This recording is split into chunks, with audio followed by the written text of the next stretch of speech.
Hello, this is Tomlin from TomlinHarmonicaLessons.com, and this lesson is all about what I call the bell curve of practice and progress, which this is mainly focused at beginners who are kind of in that situation of they've practiced a lot and they feel like they start getting it, and then all of a sudden they stop getting it.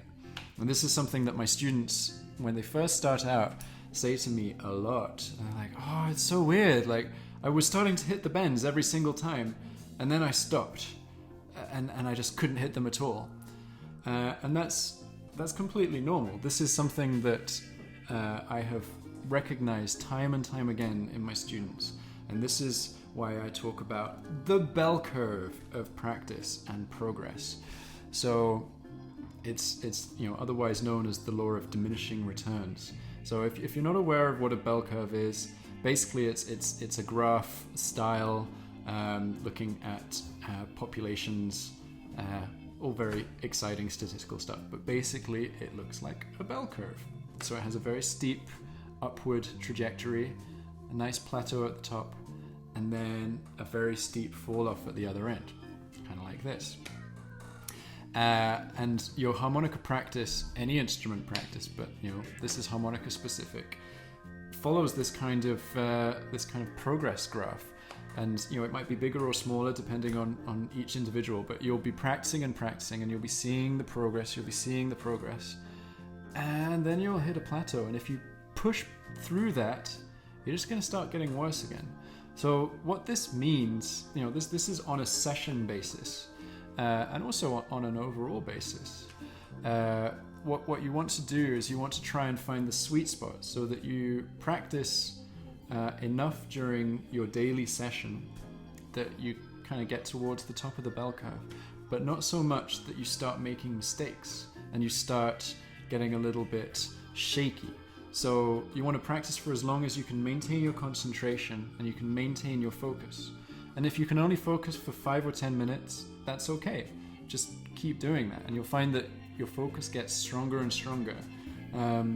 But I don't believe in this idea of just mindlessly repeating something on an instrument for 5 hours a day. I think if you can focus mentally for 5 hours a day, well, you are some kind of genius beast at mental acuity. I don't think very many people can do that. I personally,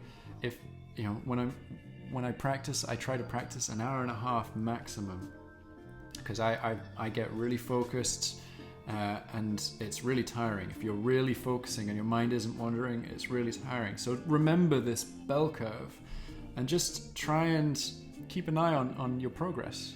And if you find that you're starting to get worse again, stop.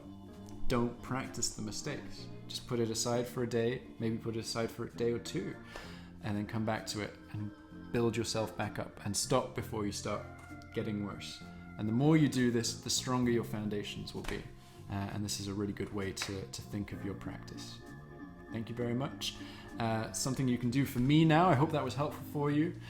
You can hit the like button, give me a big thumbs up, and you can subscribe to my channel, which would be great.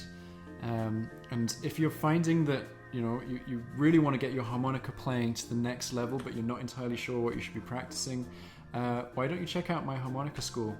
You can click on the link in the description below, and you find out all about all the extra advantages of knowing what to practice, being able to ask me questions directly, and the community of students that you can compare notes with at my online harmonica school. So check that out. Thank you very much, and I'll see you next week. Take care.